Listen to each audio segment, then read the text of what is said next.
Ya, halo guys, selamat siang. Ini Kota Putu Siba udah jam 12 lewat. Tapi kondisinya masih mendung ini, teman. Tapi enggak juga turun hujan walaupun mendung. Oke, siang hari ini saya Bang Bas Channel akan berbagi ke teman-teman tentang seputaran tanaman pertanian ya. Kebetulan hari ini saya akan berbagi tentang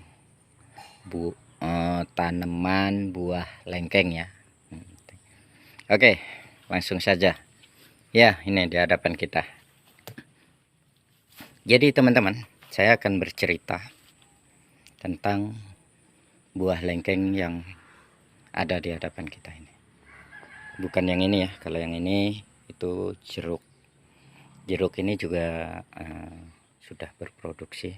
Cuma ini saya kurangin cabangnya dengan saya cangkok. Ini juga udah siap dipindahkan. Ini juga udah boleh dipindahin. Cuma belum ada waktu untuk pindahin. Oke, saya lompat untuk buah jeruknya. Dan kenapa buah jeruk saya singgung? Karena kebetulan berada di hadapan kita dan kena kamera. Makanya saya singgung. Dan jenis jeruk ini itu jenisnya jeruk nagami ya teman-teman. Jeruk nagami itu kalau sudah masak kita nggak perlu kupas kulitnya untuk memakannya. Jadi dengan kulit-kulitnya bisa dimakan. Itulah jeruk nagami. Mungkin teman-teman udah pada punya di rumah. Cuma ini ya sekedar informasi aja. Dan mengenai buah lengkeng ini sengaja hari ini saya buat konten karena ya adalah 1 dan 2 orang yang mengira-ngira itu masak buah lengkeng sekecil itu udah berbuah. Itu endakkah itu settingan katanya gitu. Iya enggak teman-teman, mungkin sekilas lihat iya kayak settingan ya teman-teman, karena ini rendah banget. Ini tanahnya, ini buahnya, mungkin ini tingginya ya kalau saya berdiri gini itu setinggi udel.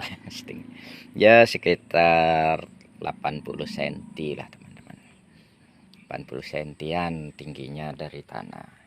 Itu udah berbuah dan buahnya lumayan lebat karena hampir semua ujung ada buahnya. Tapi ini juga untuk seperti ini yang buah yang udah banyak kayak gini, ini juga bukan buah pertama ini teman-teman. Ini udah buah yang ketiga kali. Ini yang ketiga kalinya. Jadi di buah ketiga kalinya ini udah lumayan banyak. Kalau buah pertama dulu cuma 1 tangkai gitu. Buah kedua ya 2-3 tangkai. Ini yang ketiganya, ini hampir ada semua. Setiap ujung itu ada buahnya. Jadi ini buah yang ketiga. Jadi udah lumayan banyak. Ini ya. Oke, kita tunjukin batangnya, batang utamanya, biar enggak dibilang ini cabang tanaman lengkeng yang sedang berbuah ditancap atau dipotong terus ditancepin. Jadi ini saya tunjukin batang bawahnya ya teman-teman. Dan ini batang bawahnya. Ini saya tanam di kotak. Cuma kotaknya juga udah lapuk. Karena kotaknya juga udah menandakan udah lama sekali. Jadi ini saya tanam teman-teman lumayan. Ini kalau 3 tahun ya sudah ada. Jadi 3 tahun ini udah berbuah yang ketiga kalinya. Karena dulu pertama saya melakukan pencangkokan itu memang udah saya ambil dari batang induk yang benar-benar sudah bagus produksinya atau berbuahnya itu udah bagus. Karena saya ambil dari pohon induk yang sudah memiliki umur itu udah di atas 10 tahun teman-teman. Jadi kalau buah lengkeng yang udah di atas 10 tahun itu buahnya udah uh, berulang kali, mungkin dah ratusan kali buahnya.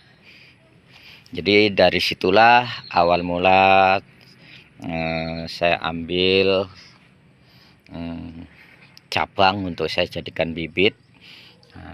Ini udah saya cangkok, terus kemudian cangkokannya itu kurang lebih 3 bulan juga saya pindahkan ke polybag yang lebih besar. Bahkan di polybag itu dulu juga udah berbuah teman-teman, walaupun cuma bunga, buah 1-2 biji gitu kan.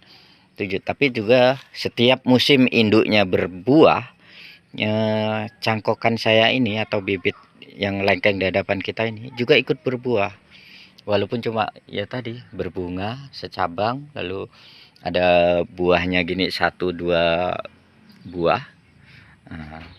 Ya walaupun nanti sudah tua lalu gugur, tidak sampai masak, tapi setiap batang induknya itu berbuah dia juga ikut. Jadi dari awal saya pindahin di polybag, terus kemudian di polybag saya lihat kok pertumbuhannya kurang maksimal, akhirnya saya pindahin di kotak sini. Dan di kotak sini itu di setiap musim juga berbuah, walaupun seperti yang saya sampaikan di awal tadi, 1 cabang gini, 2 cabang, dan ini buah yang ketiga. Jadi dia sudah memiliki umur kurang lebih 3 tahunan ini teman-teman. Jadi cuma ini aja tangkai yang ke ujung ini yang tidak ada buahnya, dengan yang di sana-sana. Terus mungkin teman-teman nanya, kok ini tidak ada bunganya, kenapa? Karena ini nih sebenarnya tunas sulur teman-teman. Tunas sulur itu dia tunas yang kerjanya mencari sinar matahari, jadi dia akan tumbuh ke atas gitu, lurus gitu. Sebenarnya kalau untuk perawatan tunas-tunas seperti ini harusnya dipotong, cuma ini karena mohon maaf tidak ada waktu saya pun juga kurang fokus dalam pemeliharaan tanaman saya ini, makanya itu sampai sebesar itu tunas sulurnya. Dan tunas itu bukan berarti tidak berbuah, tapi dia berbuah nanti lama banget, dan buahnya juga tidak maksimal, paling juga 2-3 tangkai gitu, tidak sebanyak-banyak gini gitu, buahnya sedikit gitu.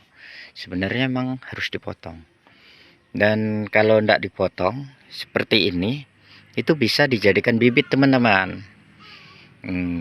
Kalau dijadikan bibit dia tingkat keberhasilannya dalam proses pencangkokan itu tinggi atau mudah jadi, karena dia posisinya ke atas, jadi dia mendapat sinar matahari lebih banyak dibanding tunas atau cabang-cabang yang ke bawah, dia lebih bagus, dan dia tingkat penyerapan unsur haranya juga bagus. Makanya kalau kita lihat dari daun ini ya dengan ini itu beda. Kalau yang tunas sulur ini dia memiliki daun yang lebih besar dan hijaunya juga lebih nampak dibanding ini yang cabang ke samping, karena dia memang memiliki kelebihan atau keistimewaan, dia mendapat unsur hara itu lebih banyak dibanding cabang-cabang yang tumbang atau yang ke samping gitu teman-teman. Jadi kalau untuk dijadikan bibit ini bagus, tapi ya itu tadi dengan cara cangkok atau sambung tempel itu tingkat keberhasilannya tinggi. Dan nanti setelah jadi bibit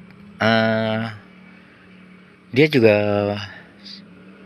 bagus teman-teman, bagus untuk produksinya.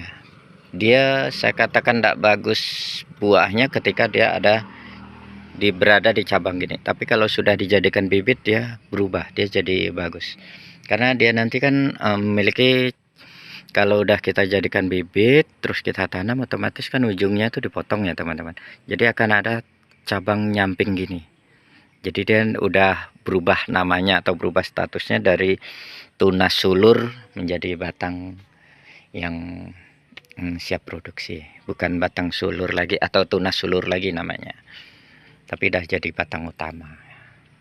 Itu teman-teman. Jadi kalau teman-teman mau buat bibit perbanyakan dari cangkok atau apa, jangan takut kalau kalau tunas sulur ini tidak berbuah, dia tetap berbuah. Malah kalau saya melakukan perbanyakan bibit, saya cari yang batang sulur gini ke atas gini, karena dia proses pencangkokannya itu, tingkat keberhasilannya itu tadi saya bilang lebih tinggi atau mudah berhasilnya dibanding dengan cabang yang ke samping-samping gini. Kalau kita nyangkok itu memerlukan waktu yang lama. Kalau berdiri gini itu 1 bulan itu udah ada tunas-tunas. Jadi sekitar umur 2 bulan, 2 bulan pun sebenarnya udah bisa dipanen. Tapi lebih aman lagi kalau 3 bulan. Kalau 3 bulan akarnya itu benar-benar udah kuat, dan bahkan nanti dipotong langsung pindah ke lahan itu udah bisa. Tapi kalau umur 1 bulan kita potong, itu masih rentan gagal karena akarnya itu masih akar-akar putih, akar muda, dan kadang kesenggol dikit-dikit patah. Tapi kalau sudah 3 bulan itu udah akar tua, jadi bahkan bawa perjalanan jauh pun udah tahan. Kalau cangkokan yang umur 3 bulan, kalau 2 bulan dia harus dipindahin di polybag teman-teman, ditanam dulu di polybag untuk menciptakan akar-akar yang lebih kuat lagi. Tapi kalau yang 3 bulan mau langsung ditanam di lahan terbuka gitu udah bisa. Itu teman-teman. Dan ini batangnya, kalau dengan lengan saya ya masih besaran lengan saya, tapi ini setiap musim sudah berbuah. Ya walaupun tidak banyak sih buahnya, ini paling banyak ya sekitar, kalau ini posisi ini nanti kalau udah masak semua ya kalau 3 kilo ya dapat lah teman. Jadi lumayan ya teman-teman, 3 kilo karena batangnya tadi dengan lengan saya aja, besaran lengan saya. Ini cuma paling diameter sekitar kecil teman-teman. Ini sebesar pot apa bougainville ini. Jadi lumayan kecil. Selengan bayi lah, itu kayaknya selengan bayi besarnya. Tapi buahnya ini kalau masak semua udah bisa mencapai 3 kilo. Ya lumayan lah daripada kita beli. Beli 3 kilo juga udah lumayan kalau di pasar. Tapi kalau punya sendiri itu lebih asik. Dan ini jujur ini tepi jalan. Jadi kalau orang lewat, wah keren katanya. Buah yang batangnya kecil. Itu orang teman-teman lihatnya. Dan banyak tetangga kalau lewat itu biasa, wah keren bunganya, buahnya pak katanya, kecil-kecil udah ada buahnya. Gitu teman. Jadi minginin katanya. Tapi kalau di tempat saya emang lumayan sih teman-teman. Tuh tadi ada jeruk di sana, jeruk di sana, di jeruk sana juga dah, itu malah ada yang udah masak di sana. Teman-teman mau lihat, ini yang saya bilang jeruk nagami ini teman-teman, kecil ya itu. Ini buahnya juga banyak ini. Nih yang udah masak, ini yang udah masak, yang kuning-kuning gini. Jadi yang kuning-kuning gini maksud saya kalau kita mau makan itu enggak perlu dikupas kulitnya teman-teman, ini langsung dimakan enggak apa-apa, cuma ya dicuci sih. Gitu. Oke teman-teman, itu sekilas tanaman buah yang ada di halaman rumah atau di depan rumah. Semoga menginspirasi kepada teman-teman untuk menjaga pekarangan supaya tidak kosong. Jadi ada isinya tanaman-tanaman, buah-buahan atau bunga-bungaan, atau sekarang lebih kerennya dengan program pemerintah kita yaitu ketahanan pangan keluarga. Ketahanan pangan keluarga itu bisa diisi mungkin sayur mayur yang ditanam menggunakan polybag, menggunakan pot, atau bahkan kemasan-kemasan beras, kemasan apalagi pokoknya yang bisa untuk nyimpan media tanah kayak polybag ini. Dan di situ bisa ditanam kayak tadi sayuran tuh kayak tomat, cabai, sawi, dan tanaman-tanaman lainnya lah yang bisa mencukupi kebutuhan dapur keluarga kita. Oke, semoga bermanfaat. Terima kasih untuk dukungan dan support Bapak Ibu saudara-saudari semuanya.